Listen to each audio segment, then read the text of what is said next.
श्रीप्रदाय नमः। ॐ श्रितवत्सलाय नमः।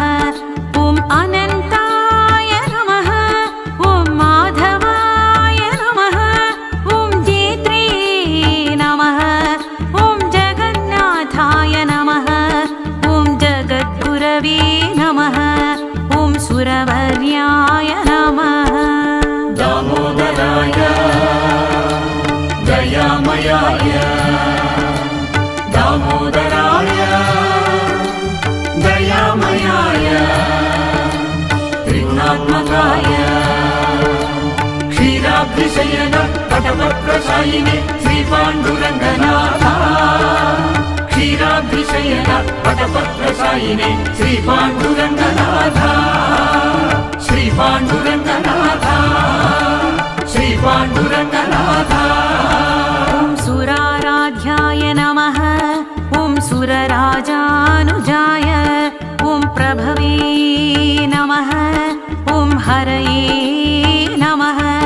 ॐ हतारये नमः। ॐ विश्वेशाय नमः। ॐ शाश्वताय नमः।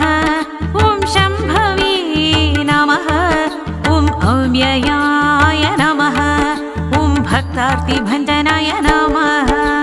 दामोदराय दयामयाय दामोदराय दयामयाय त्रिगुणात्मकाय क्षीराब्धिशयन पटपत्रशायिने श्रीपाण्डुरङ्गनाथ।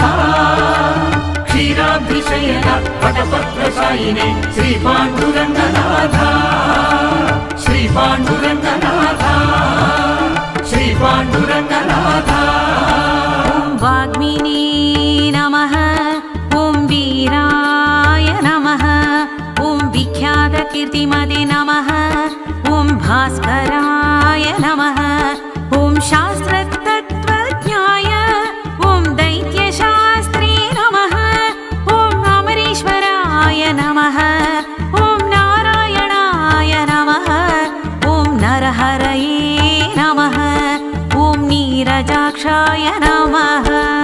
दामोदराय दयामयाय दामोदराय दयामयाय त्रिगुणात्मकाय क्षीराब्धिशयन पटपत्रशायिने श्रीपाण्डुरङ्गनाथ। क्षीराब्धिशयन पटपत्रशायिने श्रीपाण्डुरङ्गनाथ। श्रीपाण्डुरङ्गनाथ श्रीपाण्डुरङ्गनाथ। ॐ नरप्रियाय नमः। ॐ ब्रह्मण्याय नमः। ॐ ब्रह्मकृते नमः। ॐ ब्रह्मणे नमः। ॐ ब्रह्माङ्गाय नमः। ॐ ब्रह्मपूजिताय नमः। ॐ कृष्णाय नमः। ॐ कृतज्ञाय नमः। ॐ गोविन्दाय नमः। ॐ ऋषिकेशाय नमः। दामोदराय दयामयाय दामोदराय दयामयाय त्रिगुणात्मकाय क्षीराब्धिशयन पटपत्रशायिने श्रीपाण्डुरङ्गनाथ। क्षीराब्धिशयन पटपत्रशायिने श्रीपाण्डुरङ्गनाथ।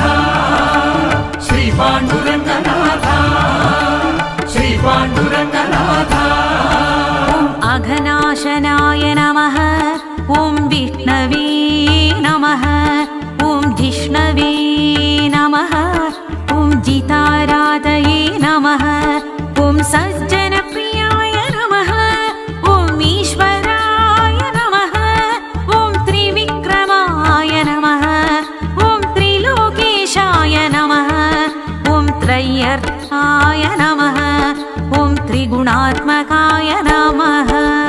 दामोदराय दयामयाय दामोदराय दयामयाय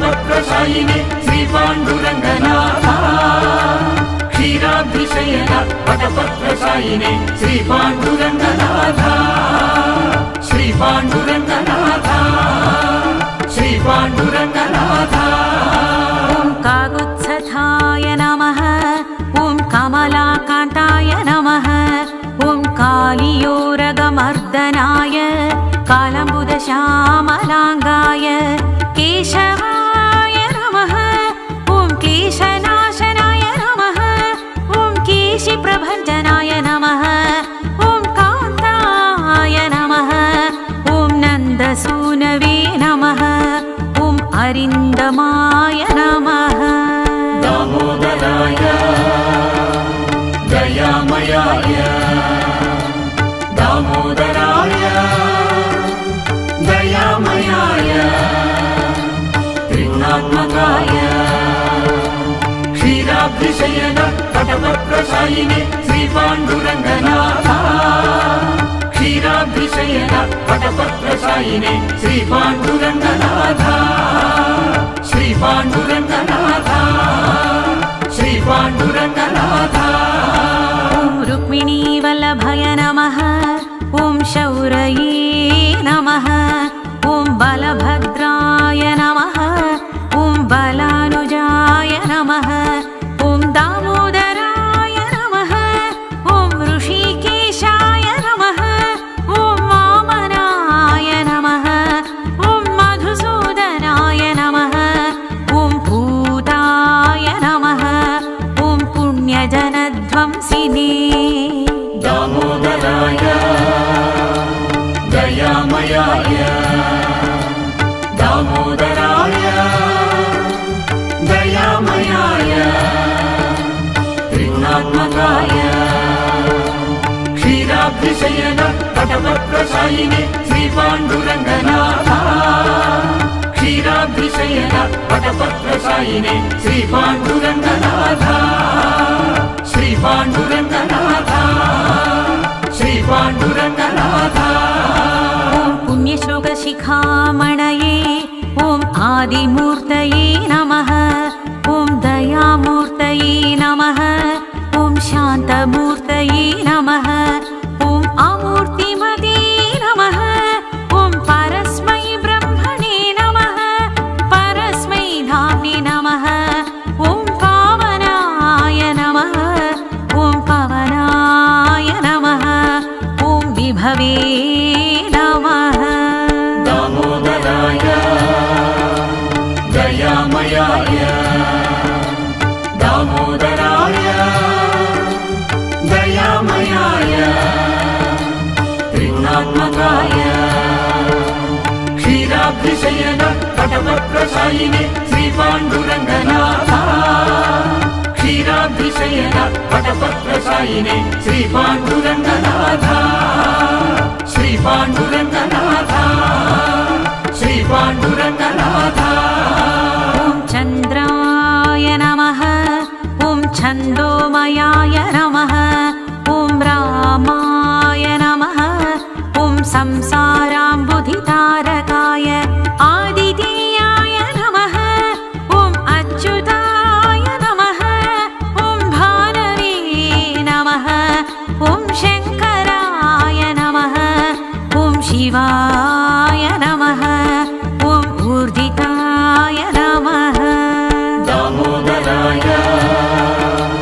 दयामयाय दामोदराय दयामयाय त्रिगुणात्मकाय क्षीराब्धिशयन वटपत्रशायिने श्रीपाण्डुरङ्गनाथ क्षीराब्धिशयन वटपत्रशायिने श्रीपाण्डुरङ्गनाथ श्रीपाण्डुरङ्गनाथ श्रीपाण्डुरङ्गनाथ ॐ महेश्वराय नमः ॐ महायोगिनी नमः ॐ महाशक्तये नमः ॐ महत्प्रियाय नमः ॐ दुर्जनध्वंसकाय नमः ॐ पक्षीन्द्रवाहनाय नमः ॐ अक्षोभ्याय नमः ॐ क्षीराब्धिशयनाय नमः ॐ विध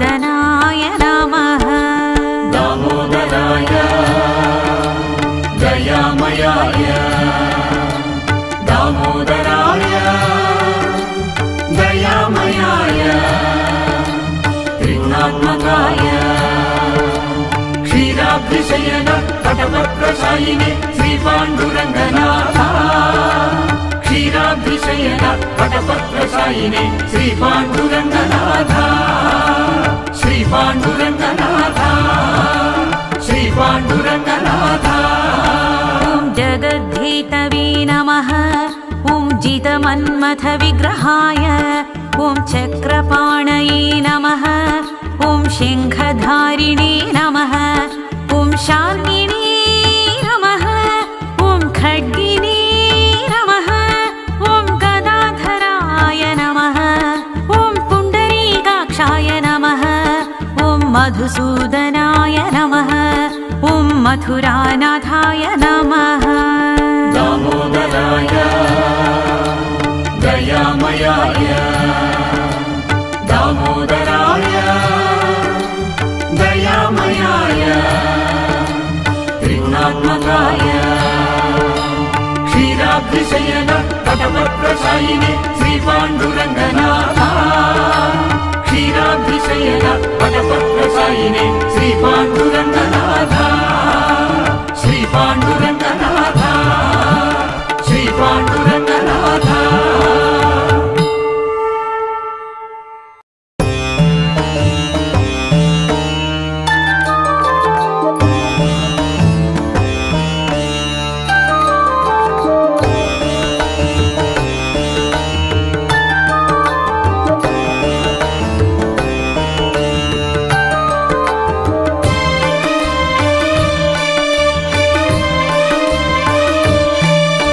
श्रीरङ्गशायिने नमः ॐ श्रीकान्ताय नमः ॐ श्रीप्रदाय नमः ॐ श्रितवत्सलाय नमः ॐ अनन्ताय नमः ॐ माधवाय नमः ॐ जेत्रे नमः ॐ जगन्नाथाय नमः ॐ जगद्गुरवे नमः ॐ सुरवर्याय नमः दामोदराय दयामयाय दामोदराय दयामयाय त्रिगुणात्मकाय क्षीराब्धिशयन पटपत्रशायिने श्रीपाण्डुरङ्गनाथ क्षीराब्धिशयन पटपत्रशायिने श्रीपाण्डुरङ्गनाथ श्रीपाण्डुरङ्गनाथ श्रीपाण्डुरङ्गनाथ ॐ सुराराध्याय नमः ॐ सुरराजानुजाय ॐ प्रभवे नमः ॐ हरये नमः ॐ हतारये नमः ॐ विश्वेशाय नमः ॐ शाश्वताय नमः ॐ शम्भवे नमः ॐ अव्ययाय नमः ॐ भक्तार्तिभञ्जनाय नमः दामोदराय दयामयाय दामोदराय दयामयाय त्रिगुणात्मकाय क्षीराब्धिशयन पटपत्रशायिने श्रीपाण्डुरङ्गनाथ क्षीराब्धिशयन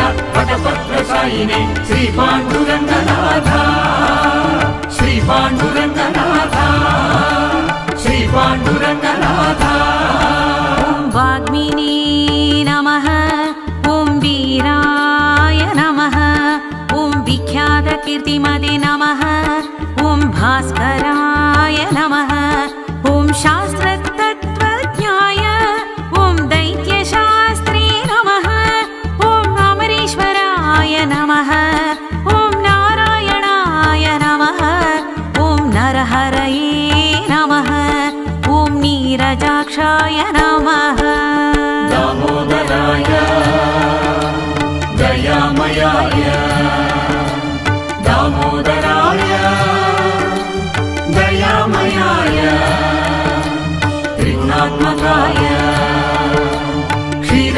क्षीराब्धिशयन वटपत्रशायिने श्रीपाण्डुरङ्गनाथ क्षीराब्धिशयन वटपत्रशायिने श्रीपाण्डुरङ्गनाथ श्रीपाण्डुरङ्गनाथ श्रीपाण्डुरङ्गनाथ ॐ नरप्रियाय नमः ॐ ब्रह्मण्याय नमः ॐ ब्रह्मकृते नमः ॐ ब्रह्मणे नमः ॐ ब्रह्माङ्गाय नमः ॐ ब्रह्मपूजिताय नमः ॐ कृष्णाय नमः ॐ कृतज्ञाय नमः ॐ गोविन्दाय नमः ॐ ऋषिकेशाय नमः दामोदराय दयामयाय दामोदराय दयामयाय त्रिगुणात्मकाय क्षीराब्धिशयन वटपत्रशायिने श्रीपाण्डुरङ्गनाथ क्षीराब्धिशयन वटपत्रशायिने श्रीपाण्डुरङ्गनाथ श्रीपाण्डुरङ्गनाथ श्रीपाण्डुरङ्गनाथ ॐ अघनाशनाय नमः ॐ विष्णवे नमः ॐ जिष्णवे नमः ॐ जिताराधये नमः ॐ सज्जनप्रियाय नमः ॐ ईश्वराय नमः ॐ त्रिविक्रमाय नमः ॐ त्रिलोकेशाय नमः ॐ त्रय्यर्थाय नमः ॐ त्रिगुणात्मकाय नमः दामोदराय दयामयाय दामोदराय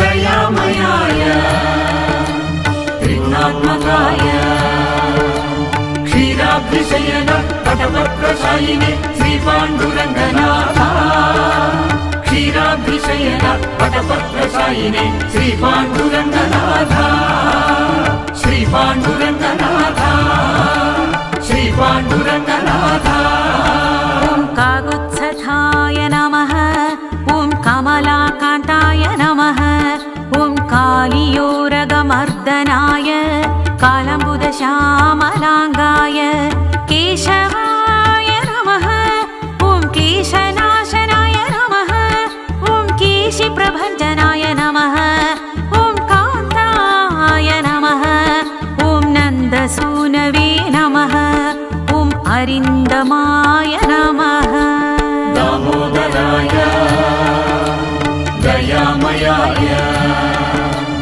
दामोदराय दयामयाय त्रिगुणात्मकाय क्षीराब्धिशयन वटपत्रशायिने श्रीपाण्डुरङ्गनाथ क्षीराब्धिशयन वटपत्रशायिने श्रीपाण्डुरङ्गनाथ श्रीपाण्डुरङ्गनाथ श्रीपाण्डुरङ्गनाथ ॐ रुक्मिणीवल्लभाय नमः ॐ शौरये नमः ॐ बलभद्राय नमः ॐ बलानुजाय नमः ॐ दामोदराय नमः ॐ ऋषिकेशाय नमः ॐ वामनाय नमः ॐ मधुसूदनाय नमः ॐ भूताय नमः ॐ पुण्यजनध्वंसिने दामोदराय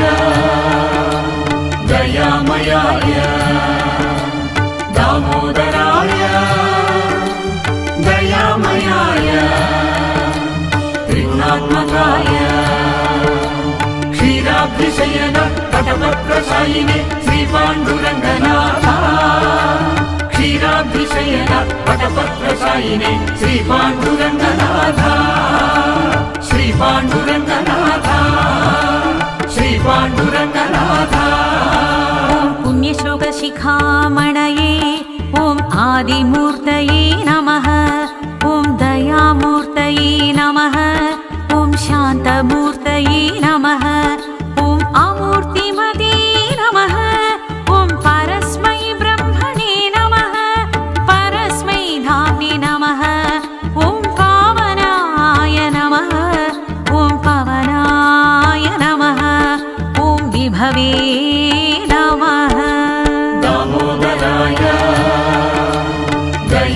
दयामयाय दामोदराय दयामयाय त्रिगुणात्मकाय क्षीराब्धिशयन पटपत्रशायिने श्रीपाण्डुरङ्गनाथ क्षीराब्धिशयन पटपत्रशायिने श्रीपाण्डुरङ्गनाथ श्रीपाण्डुरङ्गनाथ श्रीपाण्डुरङ्गनाथ ॐ चन्द्राय नमः ॐ छन्दोमयाय नमः ॐ रामाय नमः ॐ संसाराम्बुधितारकाय आदितीयाय नमः ॐ अच्युताय नमः ॐ भानवे नमः ॐ शङ्कराय नमः ॐ शिवाय नमः ॐ ऊर्जिताय नमः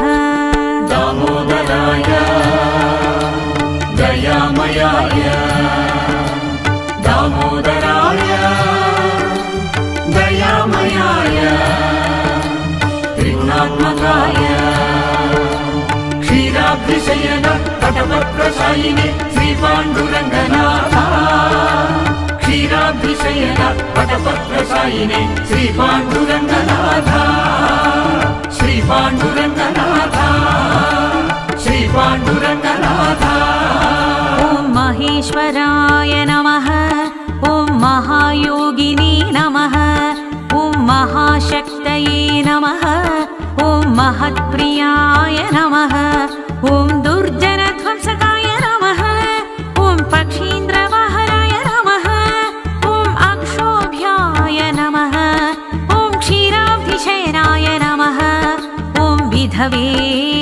नमः ॐ जनार्दनाय नमः दामोदराय दयामयाय दामोदराय दयामयाय त्रिगुणात्मकाय क्षीराब्धिशयन पटपत्रशायिने श्रीपाण्डुरङ्गनाथ क्षीराब्धिशयन पटपत्रशायिने श्रीपाण्डुरङ्गनाथ श्रीपाण्डुरङ्गनाथ श्रीपाण्डुरङ्गनाथ ॐ जगद्धेतवे नमः ॐ जितमन्मथविग्रहाय ॐ चक्रपाणये नमः ॐ शङ्खधारिणे नमः ॐ शार्ङ्गिणे नमः ॐ खड्गिने नमः ॐ गदाधराय नमः ॐ पुण्डरीकाक्षाय नमः